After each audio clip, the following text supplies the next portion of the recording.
नमस्कार दोस्तों, स्वागत है आपका अपने YouTube चैनल टेक्निकल अभिषेक में। आज हम पढ़ेंगे 3 phase full wave half control rectifier के बारे में। तो चलिए शुरू करते हैं।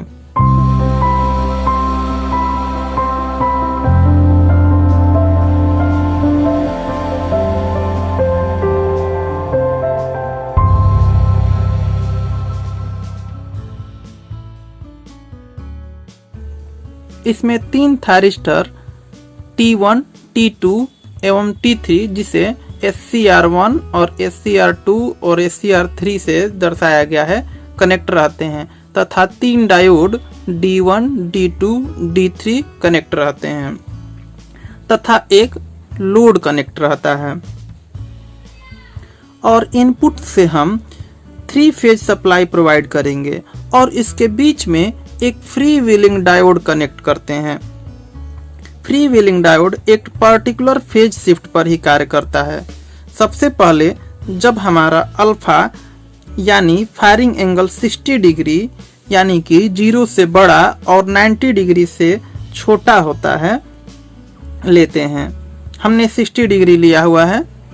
तो जब हम फर्स्ट फेज की सप्लाई प्रोवाइड करेंगे यहाँ से, तो IA करंट इसके क्रॉस फ्लो होगी और ये करंट लोड में जाएगी जो कि थायरिस्टर द्वारा लोड में और फिर डायोड D3 के एक क्रॉस फ्लो होगी जो थायरिस्टर 1 से होते हुए लोड और लोड से होते हुए डायोड D3 के एक क्रॉस फ्लो होगी इस प्रकार, जिससे डायोड D3 कंडक्ट करना स्टार्ट कर देगा।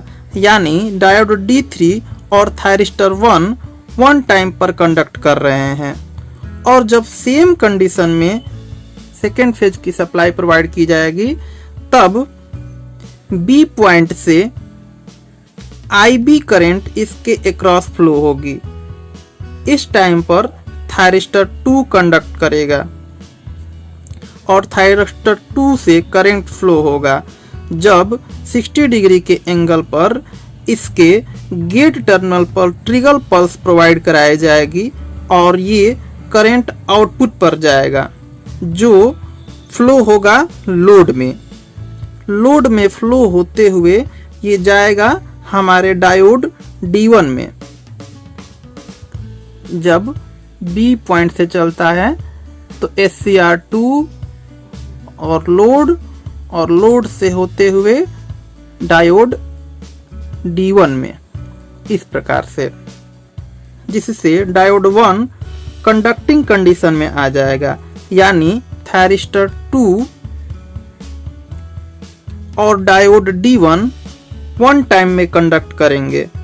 और सेम कंडीशन जब थर्ड फेज की सप्लाई प्रोवाइड की जाएगी और थायरिस्टर 3 के गेट टर्मिनल पर 60 डिग्री के एंगल पर ट्रिगर पल्स प्रोवाइड की जाएगी, तो थायरिस्टर 3 और डायोड D2 कंडक्ट करेंगे। तो थर्ड फेज की सप्लाई में C टर्मिनल से करंट थायरिस्टर 3 से लोड में होते हुए डायोड D2 को जाती है इस प्रकार से। अतः इस कंडीशन में थायरिस्टर 3 और डायोड D2 1 टाइम पर कंडक्ट करेंगे। जब हमारा फायरिंग एंगल 60 डिग्री है, तब हमारा फ्री व्हीलिंग डायोड कंडक्ट नहीं करेगा। अगर हम अपने फायरिंग एंगल को 60 डिग्री से बढ़ा दें, 90 डिग्री कर दें या 120 डिग्री कर दें, तभी हमारा फ्री व्हीलिंग डायोड वर्क करेगा। अब हम देखते हैं इसके वेव फॉर्म को। ये हमारी सोर्स करंट है जिसमें हमने 3 फेज सप्लाई प्रोवाइड की है। इसमें तीनों फेज की करंट को अलग अलग रंगों के द्वारा दर्शाया गया है। यहाँ पर जो कि ब्लू है, इसके अल्फा का मान अल्फा इक्वल टू 0 डिग्री है। यहाँ पर जो ब्लैक है इसको फेज 2 के लिए दिखाया गया है। यहाँ पर इसके लिए अल्फा का मान 0 डिग्री है। तो ये थायरिस्टर T1 के लिए है, ये T1 के लिए है और ये T2 के लिए है। ठीक वैसे ही यहाँ पर रेड के लिए यहाँ पर अल्फा इक्वल टू 0 है। जो कि T3 के लिए है। इसमें ये पिक पॉइंट है जो कि ऊपर ऐसे दर्शाया गया है, ये पिक पॉइंट है। चूंकि ये मैक्सिमम पिक वैल्यू पर ही कार्य करती है इसलिए। तो ये जो पॉइंट है थायरिस्टर 1, यहाँ पर अल्फा इक्वल टू 0 है। हम बात करेंगे 60 डिग्री पर, यानी जब हम alpha equal to 60 degree provide करते हैं। यहाँ पर जैसे थायरिस्टर 1, थायरिस्टर 2, थायरिस्टर 3 और फिर यहाँ पर thyristor 1 again and again repeat होता रहता है, जो कि यहाँ पे अल्फा इक्वल टू 0। ये जो वोल्टेज होगी यहाँ से यहाँ तक, ये VCB होगी जो C और P पॉइंट के बीच में होगी। इस टाइम पे thyristor 1 alpha equal to 0 angle है, यहाँ से थायरिस्टर 0 एंगल है। थायरिस्टर 1 तब तक कंडक्ट नहीं करेगा जब तक कि उसके थायरिस्टर के गेट पर 60 डिग्री के एंगल पर ट्रिगर पल्स प्रोवाइड नहीं की जाएगी। तो जो VCB है वो आउटपुट मिलेगा ऐसे। जब तक VCB वोल्टेज VCB प्रोड्यूस होती रहेगी तब तक थायरिस्टर 1 कंडक्ट नहीं करेगा। थायरिस्टर 1 तब तक कंडक्ट नहीं करेगा जब तक कि उसके थायरिस्टर के गेट पर 60 डिग्री के एंगल पर थायरिस्टर पल्स प्रोवाइड नहीं करेगा। यानी कि जब तक थायरिस्टर 1 कंडक्ट नहीं करेगा तब तक जो VCB वोल्टेज है, ये जो VCB वोल्टेज है वो प्रोड्यूस होती रहेगी आउटपुट के क्रॉस।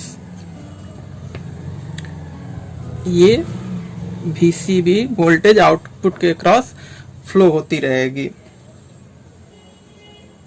चूंकि C और B के बीच थायरिस्टर 3 कंडक्ट था और डायोड 2 कंडक्ट था, तो यहाँ पर लिख देंगे थायरिस्टर 3 और डायोड 2, जो कि दोनों एक साथ कंडक्ट थे। आप पीछे फिगर में भी देख सकते हैं। तो दोनों कंडक्ट करेंगे। अब ठीक उसके बाद जब 60 डिग्री का फेज शिफ्ट आया, उसके बाद थायरिस्टर 1 कंडक्ट करता है, जो कि यहाँ पर 60 डिग्री पहुंच जाने के बाद थायरिस्टर 1 के लिए थायरिस्टर 1 कंडक्ट करता है ऐसे, जो कि आउटपुट वोल्टेज VAC होता है। चूंकि A और C पॉइंट के बीच थायरिस्टर 1 कंडक्ट था और थायरिस्टर 1 के साथ डायोड 3 कंडक्ट था, जो कि एक साथ कंडक्ट थे, तो आउटपुट हमें VAC प्राप्त होगी। फिर जैसे ही 60 डिग्री का फेज शिफ्ट आएगा तो थायरिस्टर 2 टर्न ऑन होगा और हमें आउटपुट मिलेगी ये, जो कि वोल्टेज होगी VBA,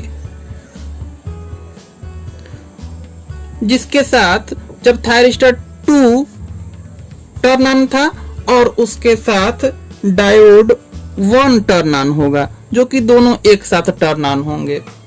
फिर जैसे ही 60 डिग्री का फेज शिफ्ट आया, 60 डिग्री का फेज शिफ्ट यहाँ पर होता है, ठीक वैसे ही इसमें यहाँ पर होता है और इसमें यहाँ पर होता है। तो अगले टर्न में जैसे ही 60 डिग्री का फेज शिफ्ट आएगा तो थायरिस्टर 3 टर्न ऑन होगा और थायरिस्टर 3 के टर्न ऑन होने से, जैसे यहाँ पर लिखा हुआ है, यही रिपीट होगा। थायरिस्टर 3 के साथ डायोड D2 कंडक्ट करेगा, तो ये जो वोल्टेज होगी फिर से VCB हो जाएगी और यही टर्न रिपीट होता रहेगा।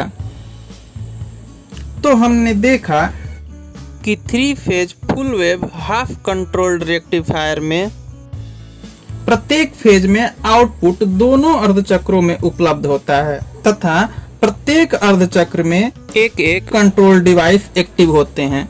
प्रत्येक हाफ साइकिल के लिए ये थैरिस्टर कंट्रोल डिवाइस के रूप में कार्य करते हैं। इस वीडियो से संबंधित कोई भी सुझाव हो या कोई क्वेरी हो तो कमेंट सेक्शन में जरूर पूछें और जरूर सुझाव दें। वीडियो अगर अच्छी लगी हो तो लाइक, शेयर और कमेंट करें तथा चैनल को सब्सक्राइब करें। धन्यवाद।